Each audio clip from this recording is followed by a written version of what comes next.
कांग्रेस का चिंतन शिविर शुरू हो चुका है और इसी शिविर के दौरान आप सभी को बता दूं कि कांग्रेस के बड़े बड़े नेता रूबरू होते हुए नजर आ रहे हैं और पार्टी की रणनीतियों के ऊपर चिंता भी कर रहे हैं। हाल फिलहाल अभी वहां से क्या कुछ अपडेट सामने आ रहे हैं, क्या कुछ सोनिया गांधी का कहना है, क्या कुछ मुख्यमंत्री अशोक गहलोत का कहना है और वहीं प्रदेशाध्यक्ष गोविंद सिंह डोटासरा क्या कुछ कहते हुए नजर आए हैं, सीधा दिखाते हैं हम आप सभी को एक ही रिपोर्ट में। केसी वेणुगोपाल जी, अशोक गहलोत जी और गोविंद सिंह डोटासरा जी कांग्रेस अध्यक्षा का और पूर्व कांग्रेस अध्यक्ष श्री राहुल गांधी जी का दोनों का स्वागत करें। अब मैं अनुरोध करता हूं हमारे प्रदेश कांग्रेस कमेटी अध्यक्ष श्री गोविंद सिंह डोटासरा जी को कि यहां पर आएं और सब लोगों का स्वागत करें। भारतीय राष्ट्रीय कांग्रेस की आदरणीय अध्यक्षा श्रीमती सोनिया गांधी जी, पूर्व अध्यक्ष और हमारे नेता आदरणीय राहुल गांधी जी, आदरणीय प्रियंका गांधी जी, केसी वेणुगोपाल साहब, अजय माकन जी, माननीय मुख्यमंत्री अशोक गहलोत जी, आदरणीय खड़गे साहब, आदरणीय अधीर रंजन चौधरी जी, भारतीय राष्ट्रीय कांग्रेस के तमाम वरिष्ठ आदरणीय नेतागण, सबसे पहले मैं प्रदेश कांग्रेस कमेटी की ओर से, प्रदेश के जन जन की ओर से, प्रदेश के कांग्रेस के कार्यकर्ताओं की ओर से हमारी अध्यक्षा आदरणीय सोनिया गांधी जी का, हमारे नेता राहुल गांधी जी का और आप सबका हार्दिक स्वागत करता हूं, अभिनंदन करता हूं। हमारा सौभाग्य है कि सोनिया गांधी जी और राहुल गांधी जी ने पहले मोदी सरकार के खिलाफ महंगाई हटाओ की जो रैली, राष्ट्रीय रैली थी, उसकी मेजबानी का मौका दिया। आज हमारे लिए ऐतिहासिक दिन है। हम सब का सौभाग्य है कि राजस्थान में भारतीय राष्ट्रीय कांग्रेस का ये नवसंकल्प शिविर आयोजन करने की अनुमति देकर के हमें अनुग्रहित किया है। मैं इनके लिए आदरणीय सोनिया गांधी जी का, राहुल गांधी जी का और तमाम कांग्रेस आला कमान का हार्दिक स्वागत करता हूं, धन्यवाद देना चाहता हूं। ये जो मेवाड़ की धरती है, ये संघर्ष, त्याग, तपस्या और बलिदान की धरती है। इसके ऊपर उदयपुर में झीलों की नगरी में आप सब पधारे, ये हमारा सौभाग्य है। कांग्रेस का इतिहास भी त्याग, तपस्या, संघर्ष और बलिदान का रहा है, मैं समझता हूं। इसलिए ये और ज़्यादा प्रासंगिक हो जाता है कि यहाँ के नव संकल्प शिविर से हम जो संकल्प कांग्रेस के नेता और कार्यकर्ता लेकर के जाएंगे, मैं समझता हूं एक नई ऊर्जा का संचार होगा और हम वो संघर्ष उन ताकतों के खिलाफ निडरता के साथ में, जिन ताकतों ने आज देश में सामाजिक समरसता और धर्मनिरपेक्षता का गला घोंट रखा है, हमारे नेता राहुल गांधी जी जिस निडरता के साथ में, जिस बेबाकी के साथ में जो उनका संघर्ष है, हम सब कांग्रेस के लोगों के लिए प्रेरणास्पद है। आदरणीय सोनिया गांधी जी की त्याग की जो प्रेरणा है हम सब के कांग्रेस के लोगों में, इससे बढ़िया कोई उदाहरण इस देश में नहीं मिल सकता जो सोनिया गांधी जी के त्याग का उदाहरण हमारे कांग्रेस के लोगों के लिए है। मैं ज्यादा लंबी चौड़ी बात नहीं करूंगा। जो संघर्ष राहुल गांधी जी जिस निडरता के साथ में कर रहे हैं, हमारे लिए गर्व की बात है और गर्व से हमारे कांग्रेस के लोगों का सीना चौड़ा होता है। आज हमें संकल्प लेना है कि ऐसी ताकतें इस देश में सत्ता पे काबिज हो गई जो छद्म राष्ट्रवाद, संकीर्ण राष्ट्रवाद के आधार के ऊपर जो कांग्रेस का डीएनए था, सामाजिक समरसता और धर्मनिरपेक्षता, उसका गला घोंटने जा रही हैं। इस छद्म राष्ट्रवाद के आधार के ऊपर वो सामाजिक समरसता का जो ताना बाना कांग्रेस ने सैकड़ों सालों से बुन के रखा है, उस भाईचारे को समाप्त करने के ऊपर तुले हुए हैं। मैं कहना चाहता हूं कि राहुल गांधी जी जिस प्रकार से मोदी जी और मोदी जी की सरकार को घेरने का काम करते हैं, जब राहुल गांधी जी बोलते हैं तो कांग्रेस के तमाम कार्यकर्ताओं नेताओं को खून खौल उठता है कि हां, ये हमारा नेता है, जिस बेबाकी के साथ में, जिस निडरता के साथ में कहता है। मैं समझता हूं ये जो लोकतंत्र की हत्या करने के लिए जो धर्म के आधार के ऊपर बांटने वाला तेजाब हमारे राष्ट्र की बुनियाद के अंदर जो डाल रहे हैं, उनसे सावधान रहने की जरूरत है। एक नया संकल्प लेने की आवश्यकता है। मैं राहुल गांधी जी इतना ही कह सकता हूं, कांग्रेस पार्टी राजस्थान में सोनिया गांधी जी और आपके नेतृत्व में एकजुट है।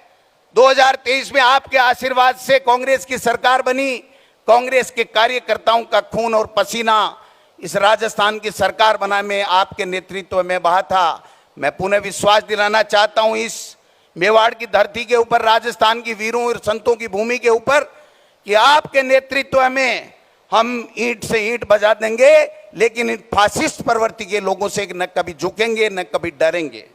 हम उस कांग्रेस के सिपाही हैं जिसने हमेशा स्वाभिमान की लड़ी है। हम उस कांग्रेस के सिपाही हैं जिसने इंदिरा गांधी जी और राजीव गांधी जी का बलिदान इस देश को एक और अखंड रखने के लिए दिया है। मैं समझता हूं ये नया संकल्प हम सब के लिए, आज ये पूरी राष्ट्र की कांग्रेस एक है, आप सबके नेतृत्व में सोनिया गांधी जी और राहुल गांधी जी, हम सब संकल्प लेते हैं कि यहां से जो नया संचार इस कांग्रेस में होगा, ईंट से ईंट बजा देंगे। इन लोगों से चाहे कितना ईडी सीबीआई कर लें, डरने वाले नहीं है, घबराने वाले नहीं है। आपके नेतृत्व में 2024 में हम इस मोदी सरकार का सुपड़ा साफ करके रहेंगे और यूपीए सरकार का कब्जा करेंगे। बहुत बहुत धन्यवाद। कोई कमी रह गई हो तो माफ करना। हम नए नए लोग हैं, माननीय मुख्यमंत्री जी का आशीर्वाद और इनका अनुभव है जिसके कारण से हम सब ये संभव कर पाए हैं। इसलिए थोड़ा सा अगर कोई कमी रह गई हो तो मैं राजस्थानी में कहूँ, माने माफ कर जो अगर कोई कमी रह गई है तो। बहुत बहुत धन्यवाद। जय हिंद, जय भारत। मैं अनुरोध करूंगा, रघुवीर मीना जी कांग्रेस कार्य कमेटी के सदस्य हैं, प्रियंका गांधी जी का रघुवीर मीना जी स्वागत करेंगे।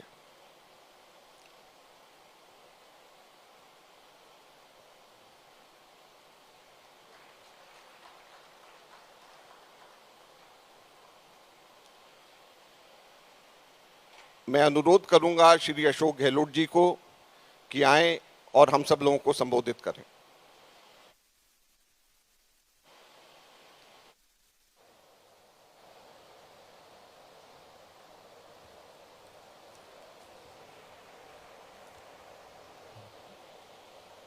परम श्रद्धेय सोनिया गांधी जी, हमारे नेता आदरणीय राहुल गांधी जी, मल्लिकार्जुन खड़गे साहब, प्रियंका गांधी जी, अधीर रंजन चौधरी जी, हमारे प्रदेश के प्रभारी अजय माकन जी, वेणुगोपाल जी, छत्तीसगढ़ के मुख्यमंत्री भूपेश बघेल जी, प्रदेश कांग्रेस कमेटी का अध्यक्ष गोविंद दोतासरा जी, यहाँ पधारे हुए तमाम CWC के माननीय सदस्यगण, पूर्व मुख्यमंत्रीगण, पूर्व केंद्रीय मंत्रीगण, पूर्व प्रदेश के अध्यक्षगण, रियासत के तमाम पदाधिकारीगण, सेबी लीडर्स, प्रदेश अध्यक्षगण, अग्रिम संगठनों के तमाम हमारे साथीगण, मेरे प्यारे युवा साथियों, भाइयों और बहनों, नौजवान साथियों, मैं सबसे पहले आप सबका अपनी ओर से, प्रदेश वासियों की ओर से हार्दिक स्वागत करता हूँ। जैसा अध्यक्ष जी ने कहा, हमारे लिए सौभाग्य की बात है कि सोनिया गांधी जी ने और राहुल जी ने इस शिविर का स्थान चुना, राजस्थान उदयपुर। मैं समझ सकता हूँ कि आप सबका आना हमारे लिए सौभाग्य की बात है। जो चेहरे नज़र आ रहे हैं नए पुराने, उससे हम सब गौरव का अनुभव कर रहे हैं। एक नई शुरुआत देश की राजनीति में होने जा रही है। ऐसे वक्त में जब कोई नहीं जानता कि देश किस दिशा में जा रहा है और किस दिशा में जाएगा, क्या संविधान की धज्जियां उड़ रही हो, लोकतंत्र खतरे में हो, जुडिशरी दबाव में हो, सीबीआई इनकम टैक्स ईडी का दुरुपयोग हो रहा हो, क्या नहीं हो रहा है, कोई सुनने वाला नहीं, कोई समझने वाला नहीं, किसी को आवाम से भय भी नहीं है। हमारे वक्त में हर वक्त कांग्रेस के नेतृत्व लोग क्या कहेंगे उसके आधार पर लोकतंत्र की भावनाओं की कदर करते फैसले करते थे। कई मुख्यमंत्री होंगे, कई केंद्रीय मंत्री के इस्तीफे हो गए, इनके लिए कोई मायने नहीं रखता है लोकतंत्र। कुछ भी आरोप लगा दीजिए, कितनी संघर्ष कर रही जनता, इनको परवाह नहीं है। ऐसे फासिस्टी लोग धर्म के नाम पे काबिल हो गए देश के अंदर, जो आसान काम है। विचारधारा की लड़ाई अलग है, पर धर्म जाति ऐसी चीज़ है कि आप भड़का सकते हो, दंगे भी, हिंसा कर सकते हो रहा है देश के अंदर। राजस्थान तो टारगेट नंबर 1 अब जहाँ जहाँ चुनाव आते हैं वहाँ वहाँ ये टारगेट बना लेते हैं। दंगों का, सीबीआई, इनकम टैक्स, ईडी के छापों का आप देख रहे हो। इनके लोग दूध के धुले हुए हैं, कहीं छापा नहीं पड़ेगा इनकम टैक्स का, ईडी का, सीबीआई का। कितने लोग जेलों में बंद है कोई सोच नहीं सकता, हमें मालूम ही नहीं है। जिग्नेश मेवानी एक एमएलए 2500 किलोमीटर ले आ करके उनको आप कैद कर दो, बेल हो तो वापस उसके ऊपर आरोप लगा के वापस जेल भेज दो। ये अपना में उदाहरण है एक। बाकी ऐसी घटना कितनी हो रही है साहित्यकारों के ऊपर, पत्रकारों पर, लेखकों पर, कोई सोच नहीं सकता है। आर्टिकल लिखते लिखते थक गए हैं कई साहित्यकार, लेखक। तो ये हालात बन गए। तनाव का माहौल है, हिंसा का माहौल है देश के अंदर। सोनिया गांधी जी सहित 13 विपक्षी पार्टियों ने अपील करी प्रधानमंत्री से, आप प्रधानमंत्री हो, देश में तनाव है, शांति का माहौल है, आप अपील कीजिए शांति की। वो नैतिक साथ नहीं जुटा पा रहे हैं। नैतिक साथ है ही नहीं तो क्या जुटाएंगे। इन हालातों में देश चल रहा है। इसलिए मैं इस मौके पर, ये बहुत मुबारक मौका हमारे लिए इसलिए है, 3 दिन तक हम लोग तमाम वरिष्ठ लोग बैठे अपने अनुभव का लाभ देंगे। नौजवान पीढ़ी के लोग आए हैं, वो अपने फ्यूचर को देख करके कांग्रेस की नीतियाँ, उसके कार्यक्रमों के सिद्धांत जो महात्मा गांधी, पंडित नेहरू, सरदार पटेल, मौलाना अबुल कलाम आज़ाद के वक्त के हैं, अमेरिका के वक्त का संविधान है, दुनिया लोहा मानती है। आज देश कहाँ के कहाँ पहुँच गया आज़ादी के बाद में 70 साल के अंदर। इनको शर्म ही नहीं आती कहते हुए कांग्रेस ने 70 साल में क्या किया। इतनी बेशर्मी से बोलते हैं, पूरा देश सुन रहा है। कांग्रेस मुक्त भारत में ला देंगे। मैं कई बार कहता हूँ कांग्रेस मुक्त तो कभी होगी नहीं। कांग्रेस का इतिहास, उसके कार्यक्रमों के सिद्धांत देश के डीएनए की तरह है। सोनिया गांधी के नेतृत्व में जिस रूप में हमने देखा है यूपी गवर्नमेंट को, ऐतिहासिक फैसले किए उन्होंने भी। पहली बार अधिकार दिया गया लोकसभा के कानून बना करके, चाहे सूचना का हो, चाहे नरेगा का हो, चाहे फूड सिक्योरिटी का हो, चाहे एजुकेशन का हो। इतिहास में दर्ज है। हमारी खाली कमजोरी है कि हम काम करते हैं, मार्केटिंग नहीं करते हैं। और ये इतने झूठे फरेबी लोग हैं, काम कुछ नहीं करते हैं। कभी गुजरात मॉडल की बात कर लेते हैं। ये आरएसएस और बीजेपी के जो फासिस्ट तत्व हैं, इनका काम यही है। इसलिए मैं लंबी बात नहीं करता हुआ, मैं मुबारक मौके पर सोनिया जी का, राहुल जी का, आप सबका मैं हार्दिक स्वागत करता हूँ।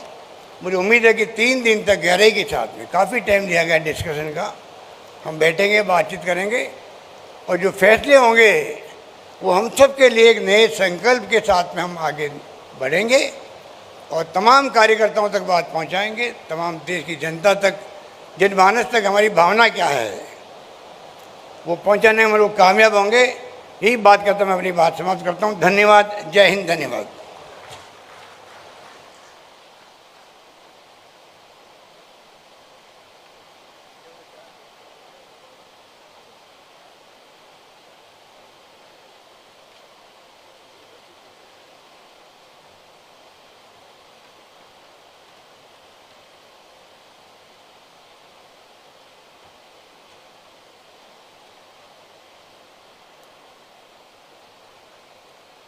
साथियों, इससे पहले कि मैं कांग्रेस अध्यक्षा को यहां पर आमंत्रित करूं, 3-4 छोटी छोटी हाउसकीपिंग अनाउंसमेंट्स यहां पे करना है।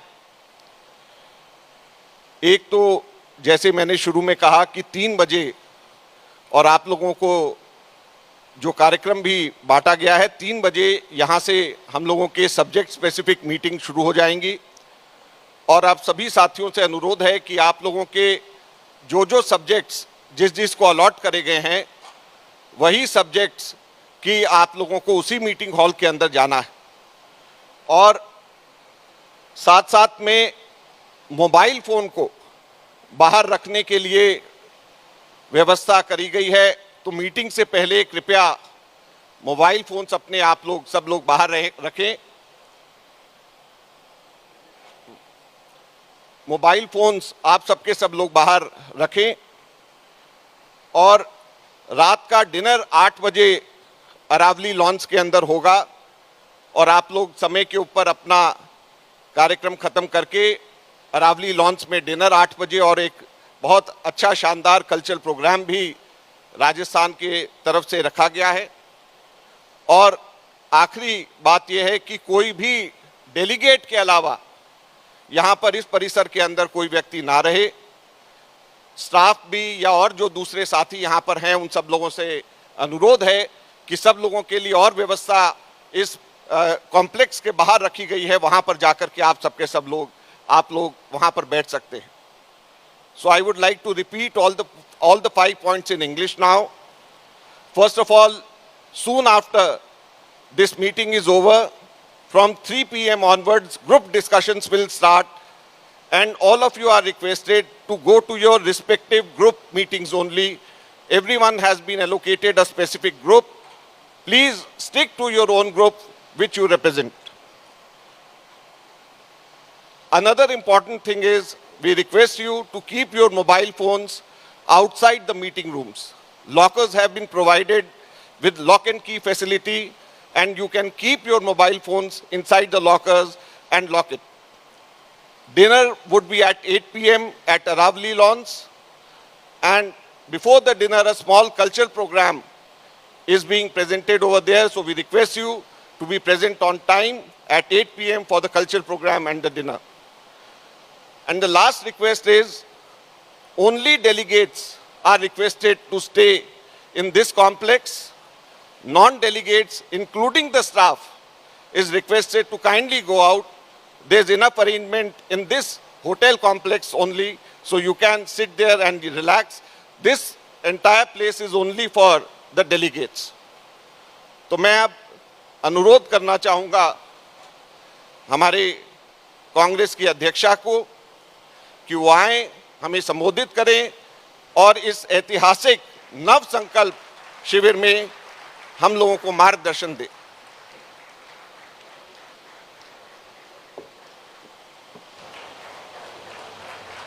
सबसे अनुरोध है जोरदार तालियां बजा करके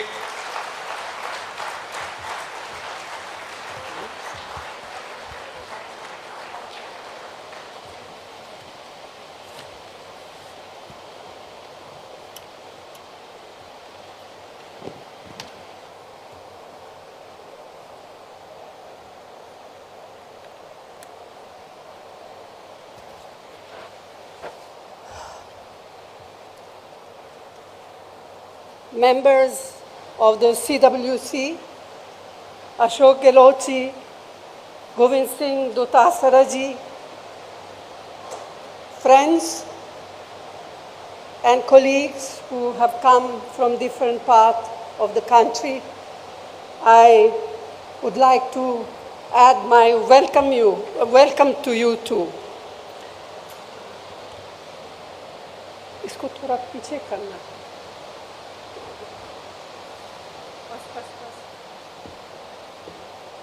Our Chintan Shivir in this historic city with such a glorious heritage has as its theme Navsankalp.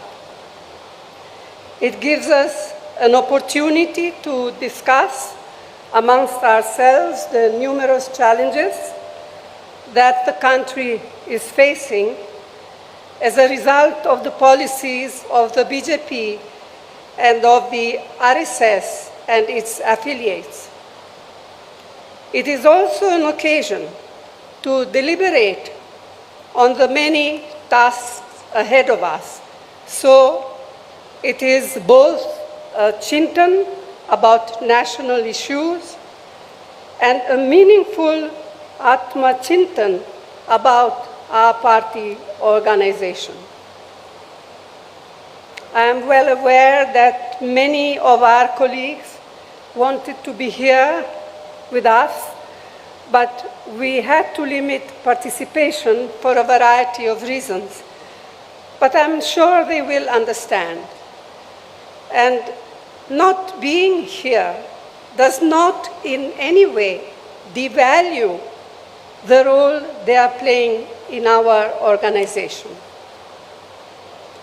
Friends, by now it has become abundantly and most painfully clear what Prime Minister Modi and his colleagues really mean by their frequently repeated slogan, maximum governance, minimum government.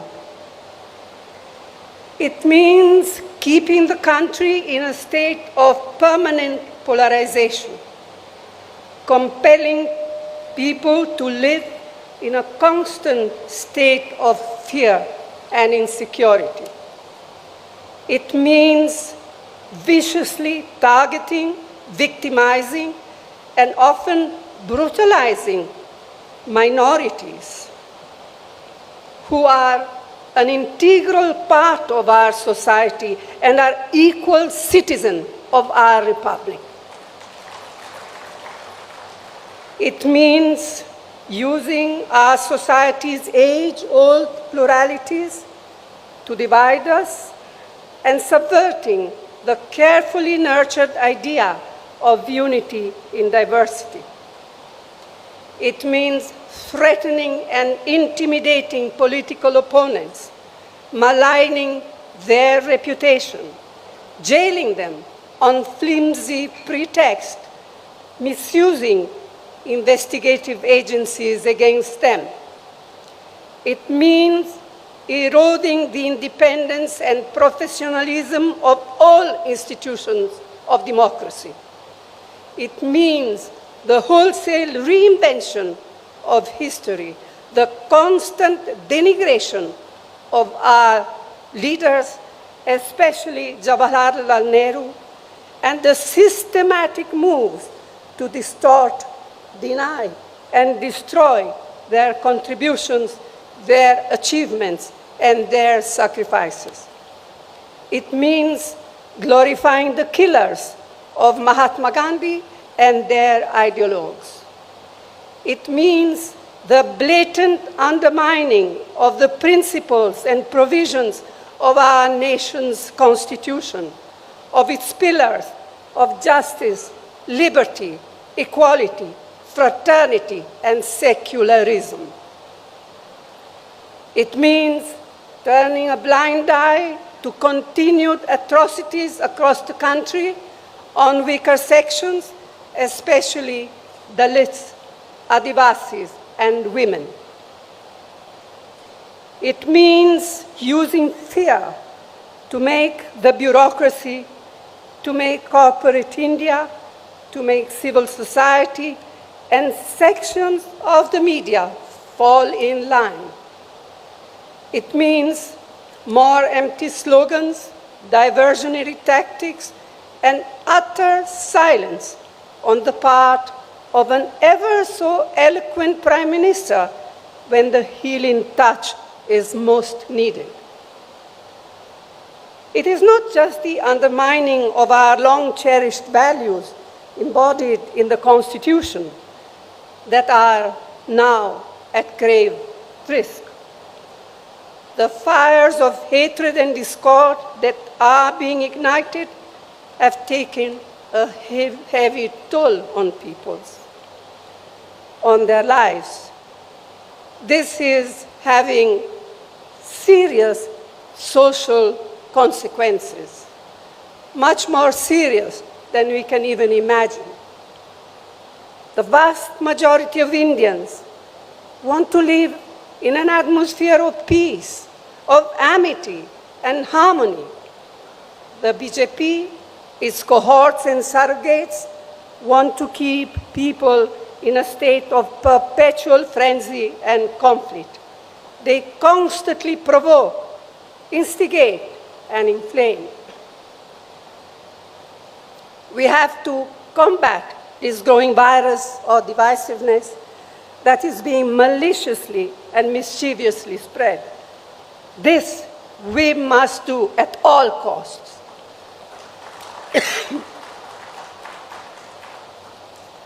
It is imperative to sustain high economic growth, to provide adequate employment opportunities for the youth. We must generate revenues needed for the welfare programs and improve the standard of living. But the worsening environment on social illiberalism and bigotry shakes the very foundation of economic growth. Starting with the disastrous demonetization on November 2016, the economy has been at a steep downslide. A large majority of MSMEs have been crippled.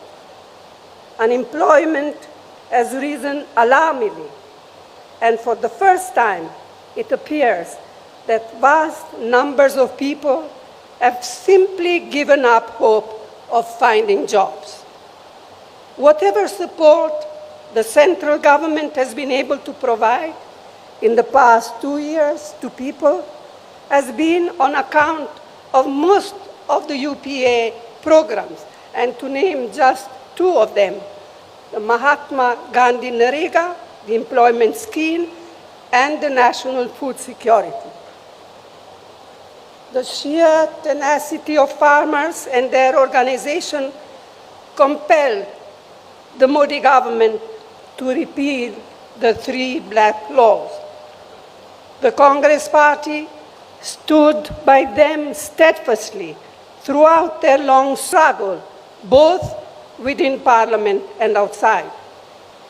But the promises made by the Prime Minister to the farmers when they withdrew their agitation have yet to be fulfilled. Meanwhile, it looks as if procurement of wheat this year will fall steeply, threatening the very foundations of our national security, food security program.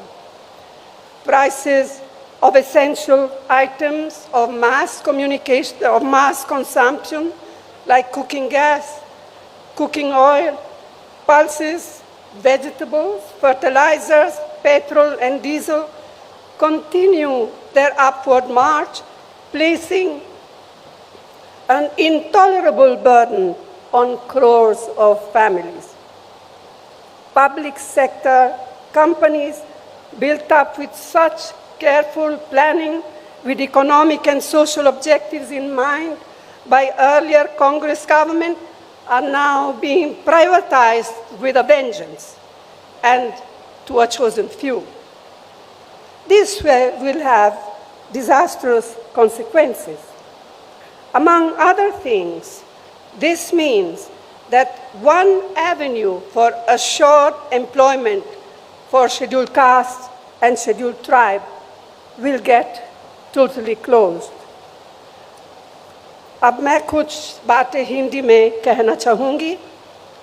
तो साथियों, हमारे इस महान और सशक्त संगठन से समय समय पर अपने लचीलेपन को दर्शाने की उम्मीद की जाती रही है और हर बार हमारे संगठन ने असरदार तरीके से अपनी प्रतिक्रिया दर्शाई है। एक बार फिर हमसे यह उम्मीद की जा रही है कि हम अपना साहस, हौसला और समर्पण की भावना का परिचय दें। लेकिन आज जो हमारे संगठन के सामने परिस्थितियां उत्पन्न हुई है वे अभूतपूर्व है।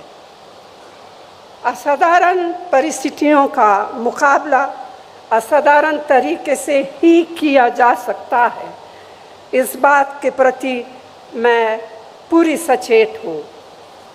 हर संगठन को न केवल जीवित रहने के लिए बल्कि बढ़ने के लिए भी समय समय पर अपने अंदर परिवर्तन लाने होते हैं। हमें सुधारों की सख्त ज़रूरत है। रणनीति में बदलाव, ढांचागत सुधार और रोज़ाना काम करने के तरीके में परिवर्तन। एक तरह से यह सबसे बुनियादी मुद्दा है। लेकिन मैं ये भी जोर देकर कहना चाहती हूँ कि हमारा पुनरुत्थान सिर्फ विशाल सामूहिक प्रयासों से ही हो पाएगा और वो विशाल सामूहिक प्रयास ना टाले जा सकते हैं, न ही टाले जाएंगे। यह शिविर इस लंबे सफर में एक प्रभावशाली कदम है। हमारे लंबे और सुनहरे इतिहास में आज एक ऐसा समय आया है जब हमें अपनी निजी आकांक्षाओं को संगठन के हितों के अधीन रखना होगा। पार्टी ने हम सभी को बहुत कुछ दिया है। अब समय है कर्ज उतारने का।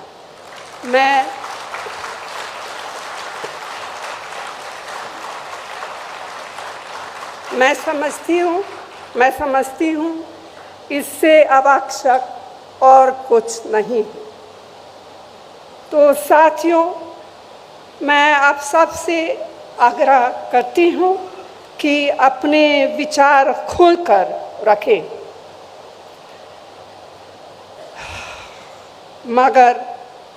मगर बाहर सिर्फ एक ही संदेश जाना चाहिए, संगठन की मजबूती, दृढ़ निश्चय और एकता का संदेश। यह निश्चय बरकरार रखना होगा। हाल में मिली नाकामयाबियों से हम बेखबर नहीं हैं, ना ही हम बेखबर है उस संघर्ष से या उस संघर्ष की कठिनाइयों से जिसे हमें करना है और जीतना है। लोगों की हमसे जो उम्मीदें हैं उनसे हम अनजान नहीं हैं। व्यक्तिगत और सामूहिक रूप से यह प्रण लेने के लिए हम एकत्रित हुए हैं। हम देश की राजनीति में अपनी पार्टी को फिर से उसी भूमिका मिलाएंगे जो भूमिका पार्टी ने सदैव निभाई है और जिस भूमिका की उम्मीद इन बिगड़ते हुए हालातों में देश की जनता हमसे करती है।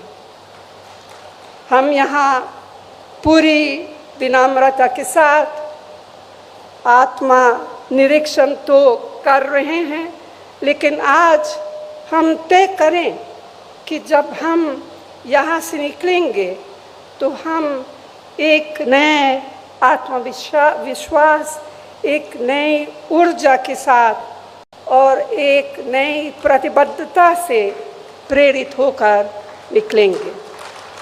आप सबको बहुत बहुत धन्यवाद। जय हिंद।